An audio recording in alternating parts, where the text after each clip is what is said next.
2024 June మాసానికి గాను సింహరాశి వారి యొక్క మాస ఫలితాలు.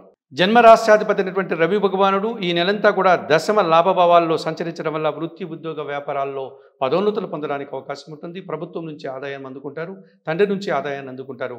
అలాగే మీ అభివృద్ధికి కారణమైనటువంటి అధికారుల నుంచి అభినందనలు కూడా పొందడానికి అవకాశం ఉంటుంది. ద్వితీయ లాభాధిపతి అయినటువంటి బుధుడు ఈ నెలంతా కూడా దశమ లాభభావాల్లో సంచరించడం వల్ల మీ మాటకు విలువ పెరుగుతుంది, సమాజంలో గుర్తింపు లభిస్తుంది. మీరు చేసేటువంటి నూతన వ్యాపారాలు మరింతగా అభివృద్ధిని పొందేటువంటి పరిస్థితి కనిపిస్తుంది. తృతీయ దశమాధిపతి అయినటువంటి శుక్రుడు జూన్ 12 తర్వాత లాభభావంలో అనగా మిథున రాశిలోకి సంచరించడం వల్ల స్త్రీజన సహకారంతో ఒక కార్యక్రమాన్ని విజయవంతంగా పూర్తి చేస్తారు. అలాగే వృత్తి, ఉద్యోగ, వ్యాపారాల్లో ఆర్థికపరమైనటువంటి అభివృద్ధిని సాధించుకోగలుగుతారు. ఈ సింహరాశి వారికి ఈ 2024 జూన్ మాసంలో రవి, బుధుడు, శుక్రుడు 3 గ్రహాలు మాత్రం అనుకూలంగా సంచరిస్తూ శుభఫలితాలను అందిస్తుండగా అధిక గ్రహాలు ప్రతికూలంగా సంచరించేటువంటి వాతావరణం కనిపిస్తుంది.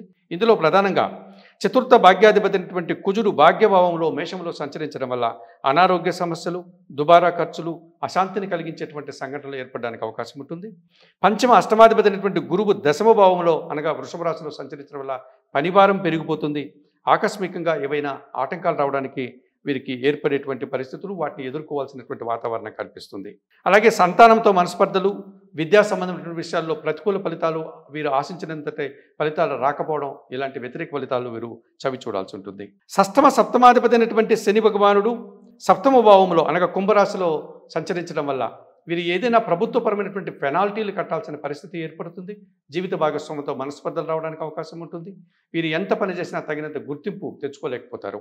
అష్టమంలో మీనరాశిలో రాహు సంచారం ఎప్పటి నుంచి ఆయన సంచరిస్తున్నాడు. ఈ జూన్ మాసంలో కూడా అష్టమ భావంలో మీనరాశి రాహు సంచారం వల్ల విదేశీ వ్యవహారాలు వాయిదా పడేటువంటి పరిస్థితి కనిపిస్తుంది.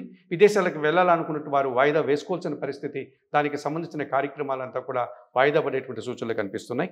అలాగే మోసపూరితమైనటువంటి వ్యక్తుల వల్ల మీరు ఇబ్బందులు కొని తెచ్చుకునే వాతావరణం కూడా ఈ అష్టమ రాహు వల్ల వస్తుందని చెప్పవచ్చు. ద్వితీయ భావంలో కేతు సంచారం జరుగుతుంది కనుక కుటుంబపరమైనటువంటి నిరాశ కానీ, లేకపోతే మీరు మాట్లాడడం వల్ల ఎదుటివారు అపార్థాలు చేసుకోవడం కానీ, చిన్న చిన్న ఆటంకాలు, నిరాశను ఎదుర్కోక తప్పదు. అష్టమ భావంలో రాహువు, ద్వితీయ భావంలో కేతు సంచారము కాలసర్ప దోషాన్ని సూచిస్తుంది కనుక మీరు జాగ్రత్తగా ఆ కాలసర్ప దోషానికి పరిహారాలు నిర్వర్తించుకోవాల్సిన ఆవశ్యకత కనిపిస్తుంది. మరి ఈ ప్రతికూలంగా సంచరించేటువంటి గ్రహాలు, ప్రతికూల భావాల్లో సంచరించేటువంటి ఈ గ్రహాలు ముఖ్యంగా కుజుడు, గురువు, శని, రాహు, కేతువులకు మీరు తప్పనిసరిగా పరిహారాలు నిర్వర్తించుకోవాల్సినటువంటి ఆవశ్యకత ఈ సింహరాశి వారికి 2024 జూన్ మాసంలో కనిపిస్తుంది. ఇందులో ముందుగా అష్టమ రాహు దోషం నుంచి బయటపడడానికి, అలాగే ద్వితీయ కేతువు దోషం నుంచి బయటపడడానికి, ఈ రాహుకేతు దోషం నుంచి బయటపడడానికి శ్రీకాళహస్తి ఆలయానికి వెళ్ళి అక్కడ అందుబాటులో ఉన్నటువంటి రాహుకేతు పూజలు నిర్వర్తించుకోవడం వల్ల మీరు శుభఫలితాలు పొందడానికి అవకాశం ఉంటుంది. అంత దూరం వెళ్ళలేని వారు ఈ రాహు దోషం నుంచి బయటపడడానికి కనకదుర్గాదేవి అమ్మవారికి, కేతు దోషం నుంచి బయటపడడానికి గణపతికి పూజలు చేసుకోవడం వల్ల కూడా కొంతవరకు మీరు ఉపశమనం పొందడానికి అవకాశం ఉంటుంది. ఇక సప్తమ శని దోషం నుంచి బయటపడడానికి ప్రతిరోజు ఆంజనేయ స్వామిని దర్శించి నమస్కరించుకోండి. శనివారం రోజు ఆంజనేయ స్వామికి అక్కడ అందుబాటులో ఉన్నటువంటి తమలపాకుల పూజ కానీ, వడమాల పూజ కానీ, సింధూరు పూజ కానీ నిర్వర్తించండి. దశమ గురు దోషం నుంచి బయటపడడానికి సిద్ధి సాయినాథుని ఆలయానికి గురువారం రోజు వెళ్ళి స్వామివారికి అక్కడ అర్చనాది కార్యక్రమాలు నిర్వర్తించండి. పసుపు వర్ణపు అరటి పండ్లను కొన్ని వారి పాదాల దగ్గర, గురువు గారి పాదాల దగ్గర ఉంచండి. భాగ్యభావములో కుజదోషం నుంచి బయటపడడానికి సుబ్రహ్మణ్య స్వామిని ఆరాధించండి. సుబ్రహ్మణ్యాష్టకం చదువుకోండి. ఈ రకంగా ఈ చెప్పినటువంటి పరిహారాలన్నీ కూడా సుప్రభాతం ఛానల్ పెట్టుకున్నటువంటి ఈ సింహరాశి వారు పాటిస్తూ ఈ 2024 జూన్ మాసానికి గాను ఆయుర ఆరోగ్యాలతో ఆర్థిక అభివృద్ధిని పొందాలని మనస్ఫూర్తిగా కోరుకుంటూ సర్వే జనా సుఖినో భవంతు. నమస్కారం.